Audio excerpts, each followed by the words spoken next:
ಹರೇ ಕೃಷ್ಣ. ಶ್ರಾವಣ ಮಾಸದ ಪ್ರತಿಯೊಂದು ದಿನವೂ ಒಂದೊಂದು ವಿಶೇಷತೆಯನ್ನು ಹೊತ್ತು ತರುತ್ತದೆ. ಅದರಲ್ಲೂ ಶನಿವಾರವೆಂದರೆ ಭಕ್ತಿ ಮತ್ತು ದೈವ ಸ್ಮರಣೆಯಿಂದ ಕಳೆಯಬೇಕಾದ ಪವಿತ್ರವಾದ ದಿನ. ಶ್ರಾವಣ ಶನಿವಾರದ ಬೆಳಿಗ್ಗೆ ಶ್ರೀ ವೆಂಕಟೇಶ್ವರ ಸ್ವಾಮಿಯನ್ನು ನೆನೆಯುತ್ತಾ ಓಂ ನಮೋ ವೆಂಕಟೇಶಾಯ ಎಂದು ಹೇಳಿದಾಗ ತಿರುಮಲದ 7 ಬೆಟ್ಟಗಳ ಮೇಲೆ ನಿಂತಿರುವ ಆ ಶ್ರೀನಿವಾಸನ ದಿವ್ಯ ರೂಪವೇ ಮನಸ್ಸಿನಲ್ಲಿ ಮೂಡುತ್ತದೆ. ಶ್ರಾವಣ ಮಾಸವು ಶ್ರೀಮನ್ನಾರಾಯಣನಿಗೆ ಪ್ರಿಯವಾದ ಮಾಸ. ಈ ಮಾಸದ ಶನಿವಾರ ಶ್ರೀನಿವಾಸ ದೇವರ ಆರಾಧನೆಗೆ ವಿಶೇಷವಾದ ಮಹತ್ವವಿದೆ. ಆದ್ದರಿಂದ ಶ್ರಾವಣ ಶನಿವಾರದ ಬೆಳಗನ್ನು ಶ್ರೀ ವೆಂಕಟೇಶ್ವರ ಸ್ವಾಮಿಯ ನಾಮಸ್ಮರಣೆಯಿಂದ ಆರಂಭಿಸುವುದು ಅತ್ಯಂತ ಸುಂದರ. ದೇವರ ಮುಂದೆ ದೀಪವನ್ನು ಹಚ್ಚಿ ಮನಸ್ಸನ್ನು ಶ್ರೀನಿವಾಸನ ಪಾದಗಳಲ್ಲಿ ಇಟ್ಟು, ಸ್ವಾಮಿ ನೀನೇ ನಮ್ಮ ಆಶ್ರಯ, ನಮ್ಮ ಮನೆ ಮಂದಿಯನ್ನು ಕಾಪಾಡು, ನಮ್ಮನ್ನು ಧರ್ಮದ ದಾರಿಯಲ್ಲಿ ನಡೆಸು ಎಂದು ಪ್ರಾರ್ಥಿಸಿದಾಗ ನಮ್ಮ ಮನಸ್ಸಿನಲ್ಲಿರುವ ಭಾರವೆಲ್ಲವೂ ನಿಧಾನವಾಗಿ ಕಡಿಮೆಯಾಗುವಂತೆ ಅನಿಸುತ್ತದೆ. ತಿರುಮಲದಲ್ಲಿ ನಿಂತಿರುವ ಶ್ರೀನಿವಾಸ ದೇವರು ದೂರದಲ್ಲಿರುವ ದೇವರಲ್ಲ, ಭಕ್ತನ ಕಷ್ಟವನ್ನು ತಿಳಿದು ಅವನ ಮೊರೆಯನ್ನು ಕೇಳಿ ತನ್ನ ಕರುಣೆಯ ದೃಷ್ಟಿಯಿಂದ ಕಾಪಾಡುವ ಕಲಿಯುಗದ ಪ್ರತ್ಯಕ್ಷ ದೈವ ಎಂಬ ಭಾವದಿಂದ ಶ್ರೀನಿವಾಸ ದೇವರನ್ನು ಆರಾಧಿಸುತ್ತಾರೆ. ಶ್ರಾವಣ ಶನಿವಾರದಂದು ಶ್ರೀನಿವಾಸ ದೇವರ ನಾಮಸ್ಮರಣೆ, ವಿಷ್ಣು ಸಹಸ್ರನಾಮ ಪಠಣ, ವೆಂಕಟೇಶ್ವರ ಸ್ತೋತ್ರಗಳ ಪಠಣ ಅಥವಾ ಸರಳವಾಗಿ ಓಂ ನಮೋ ವೆಂಕಟೇಶಾಯ ಎಂದು ಜಪಿಸುವುದೇ ಮನಸ್ಸಿಗೆ ಒಂದು ಪವಿತ್ರತೆಯನ್ನು ತರುತ್ತದೆ. ಈ ದಿನದ ಜೊತೆ ಕೆಲವು ಕಡೆಗಳಲ್ಲಿ ನಡೆಯುವ ಒಂದು ಸುಂದರವಾದ ಸಂಪ್ರದಾಯವೆಂದರೆ ವಟುಗಳು ಮನೆ ಮನೆಗೆ ಹೋಗಿ ಪಡಿಯನ್ನು ಬೇಡುವುದು. ಹೊರಗಿನಿಂದ ನೋಡಿದರೆ ಇದು ತುಂಬಾ ಸರಳವಾದ ಆಚರಣೆಯಂತೆ ಕಾಣುತ್ತದೆ. ಆದರೆ ಅದರೊಳಗೆ ಒಂದು ದೊಡ್ಡ ಜೀವನ ಪಾಠವಿದೆ. ಚಿಕ್ಕ ವಯಸ್ಸಿನಿಂದಲೇ ದೇವರ ಸೇವೆಯಲ್ಲಿ ಇರುವವನಿಗೆ ನನ್ನ ಬಳಿ ಇರುವುದೆಲ್ಲವೂ ನನ್ನದು ಎಂಬ ಭಾವ ಬರಬಾರದು. ದೇವರು ಕೊಟ್ಟದ್ದನ್ನು ದೇವರ ಪ್ರಸಾದವೆಂದು ತಿಳಿದು ವಿನಯದಿಂದ ಸ್ವೀಕರಿಸುವ ಮನಸ್ಸು ಬರಬೇಕು. ಯಾರ ಮುಂದೆ ಬೇಕಾದರೂ ತಲೆಬಾಗುವಷ್ಟು ವಿನಯ, ದೇವರ ಮುಂದೆ ಸಂಪೂರ್ಣವಾಗಿ ಶರಣಾಗುವಷ್ಟು ಭಕ್ತಿ ಇದೇ ದಾಸ್ಯ ಭಾವ. ಆದ್ದರಿಂದ ವಟು ಪಡಿ ಕೇಳುವುದು ಕೇವಲ ಅನ್ನಕ್ಕಾಗಿ ಅಲ್ಲ, ನಾನು ದೇವರ ಸೇವಕ, ನನ್ನ ಜೀವನವು ದೇವರ ಸೇವೆಗಾಗಿಯೇ ಎಂಬ ಭಾವವನ್ನು ಮನಸ್ಸಿನಲ್ಲಿ ಬೆಳೆಸಿಕೊಳ್ಳುವ ಒಂದು ಸಂಸ್ಕಾರ. ಪಡಿ ಕೊಡುವವನಿಗೂ ಇಲ್ಲಿ ಒಂದು ಪುಣ್ಯದ ಅವಕಾಶ ಸಿಗುತ್ತದೆ. ನಮ್ಮ ಮನೆಯಲ್ಲಿರುವ ಅನ್ನ, ಧನ, ವಸ್ತು ಎಲ್ಲವೂ ಭಗವಂತನ ಅನುಗ್ರಹದಿಂದ ಬಂದದ್ದು. ಅದರಲ್ಲಿ ಸ್ವಲ್ಪವನ್ನು ಧರ್ಮಕ್ಕೆ ಕೊಡುವಾಗ ನಾವು ದೇವರಿಗೆ ಏನನ್ನೂ ಕೊಡುವುದಿಲ್ಲ, ದೇವರು ಕೊಟ್ಟದ್ದನ್ನೇ ದೇವರ ಸೇವೆಗೆ ಹಿಂದಿರುಗಿಸುತ್ತೇವೆ. ಇದೇ ತೇನ ತ್ಯಕ್ತೇನ ಭುಂಜೀತಾಹ ಎಂಬ ಭಾವ. ಹೀಗೆ ಶ್ರಾವಣ ಶನಿವಾರವು ಶ್ರೀನಿವಾಸ ದೇವರ ನಾಮದಿಂದ ಆರಂಭವಾಗಿ ನಮ್ಮಲ್ಲಿ ಭಕ್ತಿ, ವಿನಯ ಮತ್ತು ದಾನದ ಮನಸ್ಸನ್ನು ಬೆಳೆಸುತ್ತದೆ. ಶ್ರೀನಿವಾಸ ದೇವರ ಸ್ಮರಣೆಯಿಂದ ಆರಂಭವಾಗುವ ಈ ಶ್ರಾವಣ ಶನಿವಾರದಲ್ಲಿ ಶನೈಶ್ಚರ ದೇವರ ಆರಾಧನೆಗೂ ವಿಶೇಷವಾದ ಸ್ಥಾನವಿದೆ. ಶನಿದೇವರ ಹೆಸರು ಕೇಳಿದಾಗ ಕೆಲವೊಮ್ಮೆ ಮನಸ್ಸಿನಲ್ಲಿ ಭಯ ಮೂಡುತ್ತದೆ. 7 ಶನಿ, ಅಷ್ಟಮ ಶನಿ, ಪಂಚಮ ಶನಿ ಎಂದು ಕೇಳಿ ಶನಿಯನ್ನು ಕಷ್ಟದ ದೇವರೆಂದು ಭಾವಿಸುತ್ತೇವೆ. ಆದರೆ ಶನೈಶ್ಚರ ದೇವರು ನಮ್ಮ ಶತ್ರುವಲ್ಲ, ನಮ್ಮ ಕರ್ಮಕ್ಕೆ ತಕ್ಕ ಫಲವನ್ನು ಕೊಡುವ ದೇವರು. ನಾವು ಮಾಡಿದ ತಪ್ಪುಗಳನ್ನು ನಮಗೆ ತಿಳಿಸಿ ಅವುಗಳಿಂದ ಜೀವನದ ಪಾಠ ಕಲಿಸಿ ಮತ್ತೆ ಧರ್ಮದ ದಾರಿಯಲ್ಲಿ ನಡೆಯುವಂತೆ ಮಾಡುವ ದೇವರು. ಆದ್ದರಿಂದ ಶನೈಶ್ಚರನನ್ನು ಭಯದಿಂದ ಅಲ್ಲ, ಭಕ್ತಿ ಮತ್ತು ಶರಣಾಗತಿಯಿಂದ ಆರಾಧಿಸಬೇಕು.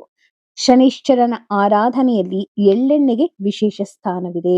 ಎಳ್ಳೆಣ್ಣೆಯ ದೀಪವನ್ನು ಹಚ್ಚಿ ಎಳ್ಳನ್ನು ಅರ್ಪಿಸಿ ಶನಿದೇವರನ್ನು ಭಕ್ತಿಯಿಂದ ಸ್ಮರಿಸುವುದು ಸಂಪ್ರದಾಯ.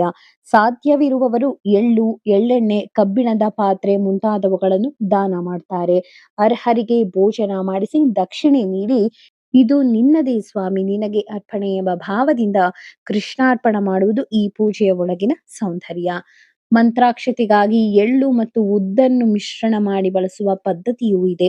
ಹೀಗೆ ಶನೈಶ್ಚರನನ್ನು ಪೂಜಿಸುವವರಿಗೆ ಶನಿಯಿಂದ ಉಂಟಾಗುವ ಪೀಡೆಯ ಲೇಷವೂ ಇರದು ಎಂಬ ಭಾವವನ್ನು ತೇಷಾಂ ಶನೈಶ್ಚರ ಕೃತ ಪೀಡಾ ಲೇಷೋಪಿ ನೋ ಭವೇತ್ ಎಂಬ ವಾಕ್ಯ ತಿಳಿಸುತ್ತದೆ.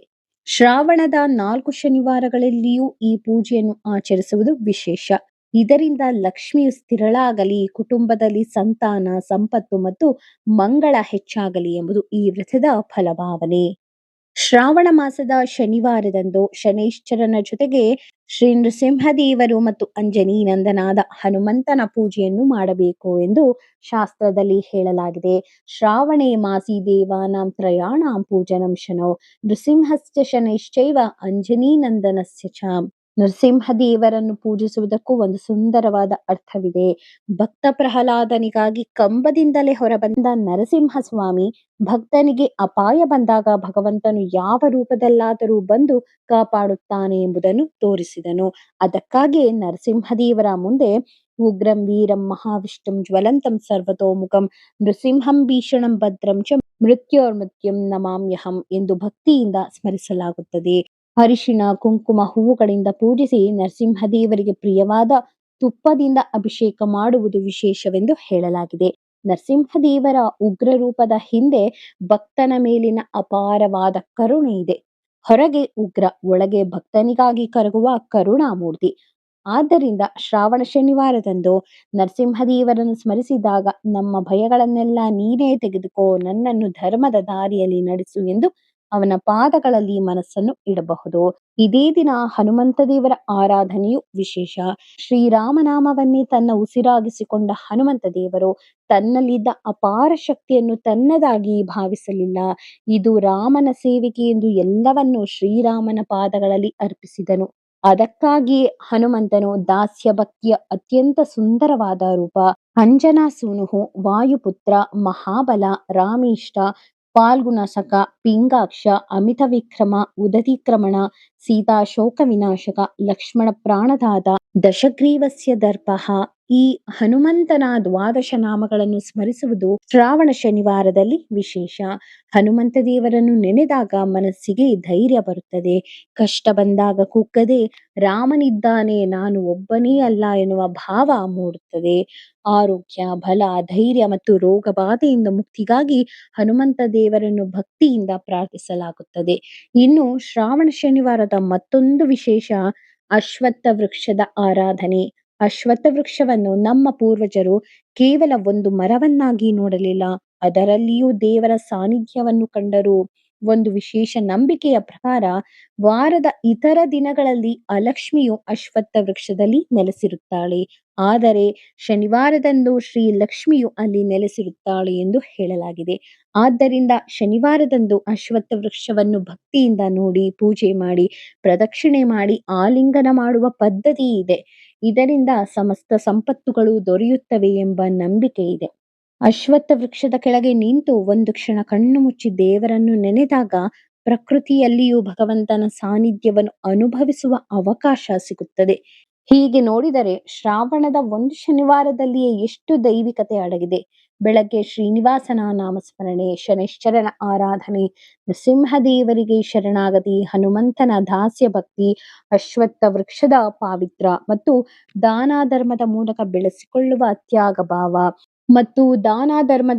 ಬೆಳೆಸಿಕೊಳ್ಳುವ ತ್ಯಾಗ ಭಾವ ಇವೆಲ್ಲವೂ ಸೇರಿ ಶ್ರಾವಣ ಶನಿವಾರವನ್ನು ಒಂದು ಪವಿತ್ರ ದಿನವನ್ನಾಗಿ ಮಾಡುತ್ತವೆ. ದೊಡ್ಡ ದೊಡ್ಡ ಪೂಜೆಗಳನ್ನು ಮಾಡಲು ಸಾಧ್ಯವಾಗದಿದ್ದರೂ ಪರವಾಗಿಲ್ಲ, ಒಂದು ಜೊತೆ ದೀಪ ಹಚ್ಚಿ ಶ್ರೀನಿವಾಸ ದೇವರ ಸ್ಮರಣೆ ಮಾಡಿ, ಶನಿದೇವರನ್ನು ನೆನೆಯಿರಿ, ನರಸಿಂಹದೇವರನ್ನು ಸ್ಮರಿಸಿ, ಹನುಮಂತನಿಗೆ ನಮಸ್ಕರಿಸಿ, ಸಾಧ್ಯವಾದಷ್ಟು ದಾನ ಮಾಡಿ ಮತ್ತು ಮುಖ್ಯವಾಗಿ ಆ ದಿನ ಯಾರಿಗೂ ನೋವು ಕೊಡದೆ ಒಳ್ಳೆಯ ಮಾತನ್ನಾಡಿ ದೇವರ ನಾಮವನ್ನು ನೆನೆದು ಕಳೆಯಿರಿ. ಯಾಕೆಂದರೆ ದೇವರಿಗೆ ನಾವು ಕೊಡುವ ಪೂಜೆಯ ಜೊತೆಗೆ ನಮ್ಮ ಮನಸ್ಸಿನಲ್ಲಿರುವ ಭಕ್ತಿಯೇ ಅತ್ಯಂತ ಮುಖ್ಯ. ಈ ಶ್ರಾವಣ ಶನಿವಾರದಂದು ತಿರುಮಲದ ಶ್ರೀ ವೆಂಕಟೇಶ್ವರ ಸ್ವಾಮಿಯ ಕರುಣಾ ಕಟಾಕ್ಷ ನಮ್ಮೆಲ್ಲರ ಮೇಲಿರಲಿ. ಶನೈಶ್ಚರ ದೇವರು ನಮ್ಮ ಕರ್ಮ ಬಂಧನಗಳನ್ನು ಶಮನಗೊಳಿಸಲಿ. ಶ್ರೀ ನರಸಿಂಹ ಸ್ವಾಮಿಯು ನಮ್ಮ ಎಲ್ಲ ಭಯಗಳನ್ನು ದೂರ ಮಾಡಲಿ.